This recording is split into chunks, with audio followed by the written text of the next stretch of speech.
Good evening student, doctor Sharma हमारे साथ हैं। क्या हाल है? सर, हाँ जी। इस सिचुएशन में जब एग्जाम कैंसिल हो गया, बच्चों के बीच में सबसे बड़ा चैलेंज क्या होगा?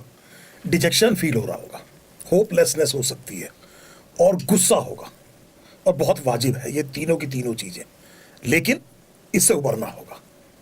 It is the reality now. It is the reality. Exam leak हो गया, एग्जाम रद्द हो गया, दोबारा होगा, ये बात तय हो गई। तो मुझे बताइए Sharma sir, inertia is the biggest problem. लगेगा कि आज मैं इतने घंटे पढ़ूंगा पर पढ़ाई हो नहीं पाएगी।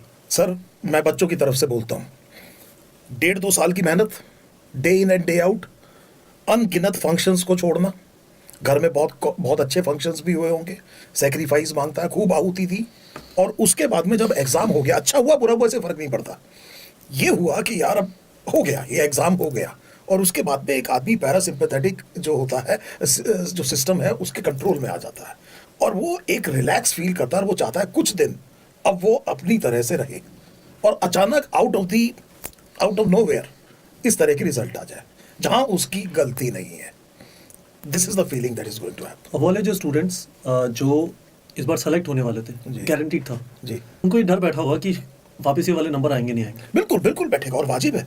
और ये, लेकिन उन बच्चों को एक बात समझनी चाहिए कि what has worked in the past will work again.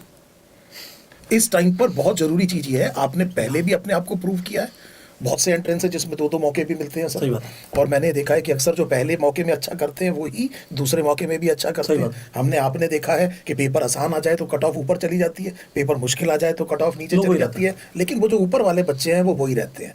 तो कोई ऐसी वजह नहीं है कि मतलब, लेकिन एक अनजाना डर तो रहेगा ही, लेकिन उस डर को कन्फ्रंट करना, कहते हैं ना डर के आगे जीत है। तो हर एक सक्सेसफुल आदमी को भी डर लगता है। जो ये कहता है मुझे डर नहीं लगता, झूठ बोल रहा है, या फिर वो सैम मानेकशॉ ने फेमसली कहा था, या फिर गोरखा है नहीं। तो सर एक चीज बताइए, इस सारी सिचुएशन में parents are also an affected party, yes yes है ना? यस। एक लेवल पे जब घर में बच्चा तैयारी करता है कम्पिटिटिव एग्जाम की, जी। तो कहीं ना कहीं पेरेंट्स की भी तैयारी चल रही है। बिल्कुल चल रही होती है। They also stop going to marriages, yes yes yes yes. They also stop watching TV, Yes, yes, they also stop talking in loud voice, yes है ना? Yes yes yes. वो घर में रिलेटिव को नहीं बुलाते हैं, बिल्कुल है ना? बिल्कुल।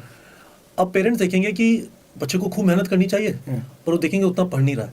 काफ़ी सारे पेरेंट्स ऐसा भी देख सकते हैं, कुछ लोग के यहाँ पे पढ़ाई चालू हो गई होगी, कुछ जगह पे बच्चा हो सकता है जेन्युइनली स्ट्रगल कर रहा हो।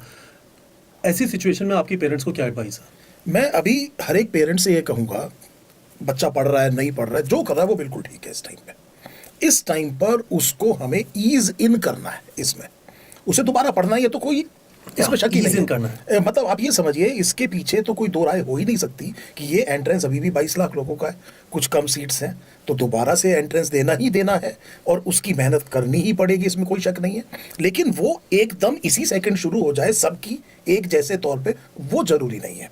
हमें उनको धीरे धीरे इस तरफ लेके आना है। धीरे धीरे का भी मतलब ये है कि बहुत ज्यादा देर नहीं है, लेकिन ईज इन करना है, और 4 साथ दिन लग सकते हैं। हाँ, उनको ये कहना है कि बेटे इट इज ओके, आपने पहले भी किया, बहुत अच्छा किया, अब आपको दोबारा करना है, आपको थोड़ा सा उनको सपोर्ट करना है। और उस बच्चा इस समय पे ज्वलनशील है, हैंडल विद केयर, मतलब गुस्सा, एंगर, डिसअपॉइंटमेंट बिल्कुल भी ना करे। बिल्कुल, ये भी हो सकता है कि वो ये कहे कि जी अब मेरे से नहीं होगा। तो जब मेरे से नहीं होगा तो आप एकदम गुस्सा अगर दिखाएंगे कैसे नहीं होगा, then there is a problem.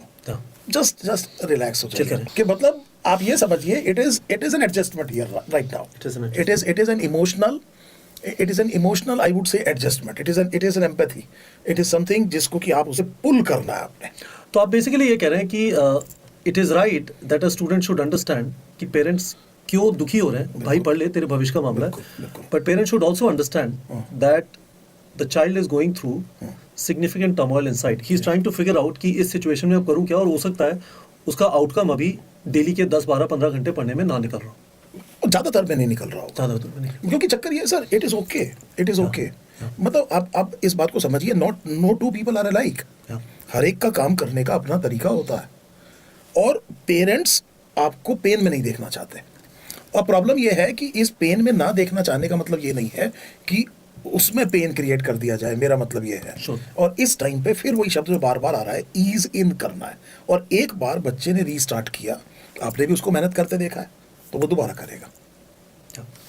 तो स्टूडेंट्स, हम लोगों ने क्या किया है, मैं आप लोगों को स्पेसिफिकली बता देता हूँ। We are very worried about this situation का मतलब है कि बच्चों का इनर्शिया का मेजर चैलेंज होने वाला है। जो 1 या 2 तारीख को स्टूडेंट का लेवल दिखाई देता था, जिस एनर्जी से, जिस सिंसियरिटी से वो पढ़ रहा था, जिस जोन में वो था, उस जगह पे पहुंचने में टाइम लगेगा। हम लोगों ने जो ग्रुप बनाया है, मेरे मेंटरशिप ग्रुप है, मैं शर्मा सर को इनवाइट करूंगा, मेरे साथ जूम पे बच्चों के साथ बैठेंगे। हफ्ते में 2 बार मैं उन वाले मेंटरशिप ग्रुप पे बच्चों के साथ बैठूंगा। मैं बच्चों से एक्सपेक्ट करूंगा कि डेली आपने क्या किया उसको पोस्ट कर दें, है ना, एक दिनचर्या बनने लगे। तो एक वो चीज़ करेंगे। I personally feel that is the need of the hour. इस समय पे किसी भी तरीके से मोटर चालू हो जाए, नेचुरली तो बच्चा पढ़ने वाला है, he has found himself in the situation जहाँ पे किसी वजह से मोटर रुक गई थी, अब वापस चालू करनी है, तो एक काम वो करेंगे।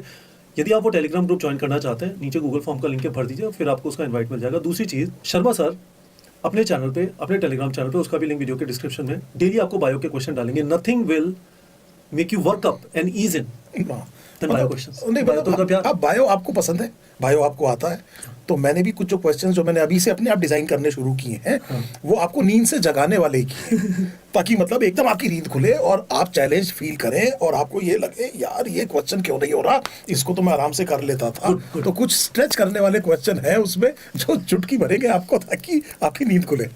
तो students, this is pretty much it. Doctor Sharma आपके साथ हैं, मैं आपके साथ हूँ, हमारी पूरी टीम आपके साथ है। सब आपकी विक्ट्री के लिए, आप बेहतर करें आने वाले एग्जाम में, उसके लिए चीयर कर रहे हैं।